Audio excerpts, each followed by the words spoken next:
2026年6月14日，申命記第19章。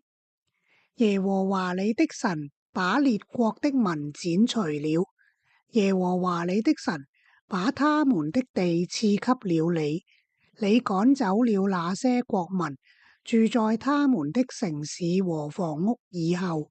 你就要在耶和華你的神賜給你得為業的地上，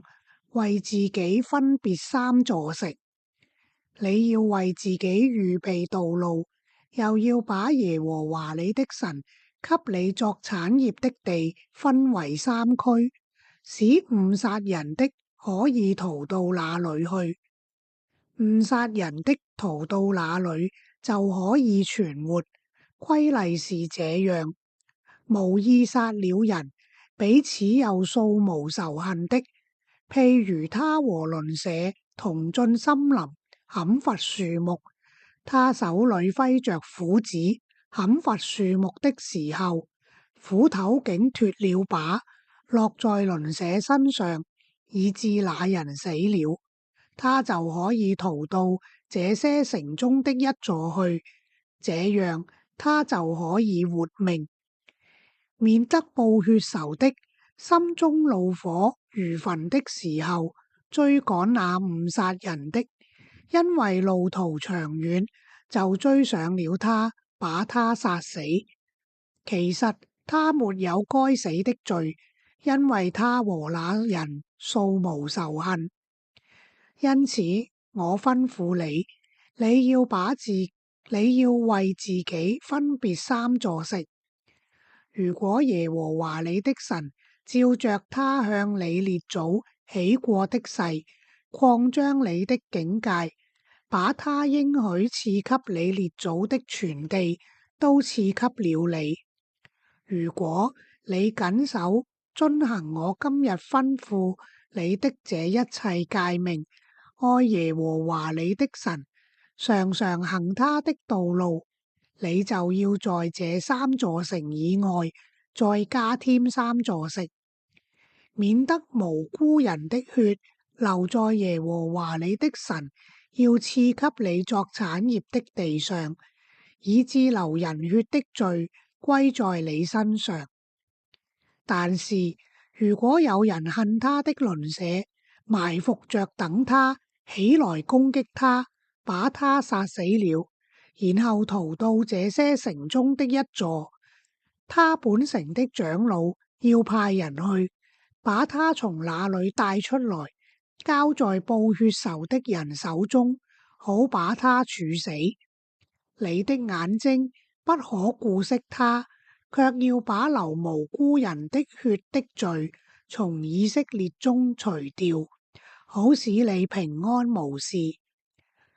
在耶和華你的神要賜給你承受為業的地上，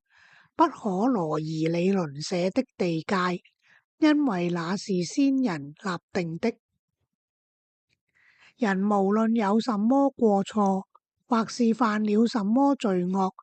不可憑着一個見證人的指證，總要憑着2個見證人的口供，或是3個見證人的口供，才可以確定。如果有強橫的見證人起來指證某人作惡，那麼2個彼此爭訟的人就要站在耶和華面前，和當時在職的祭司與審判官面前。審判官要仔細查問，如果見證人是個假見證人，作假見證陷害自己的兄弟，你們就要像他想怎樣對待自己的兄弟一樣對待他，這樣你就把那惡從你們中間除掉。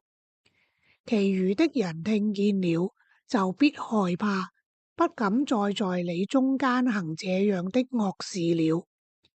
你的眼睛不可顧惜，要以命償命，以眼還眼，以牙還牙，以手還手，以腳還腳。我哋一齊祈禱，立志讀經。親愛嘅天父，感謝你藉住聖經向我哋展露你嘅心懷。你向我哋所懷嘅美意何等眾多而寶貴，睇似完美嘅事物都有佢嘅限制，而你嘅命令卻寬廣無限。求你開我嘅眼睛，讓我睇見你話語嘅奧妙，好使我每日靠住主耶穌基督嘅恩典，喺聖靈嘅引導下閱讀同思想你嘅話語，並且一心遵行，以致我更深刻認識你，更虔誠地愛你，更緊緊地跟隨你。奉主耶穌基督嘅名祈求，阿門。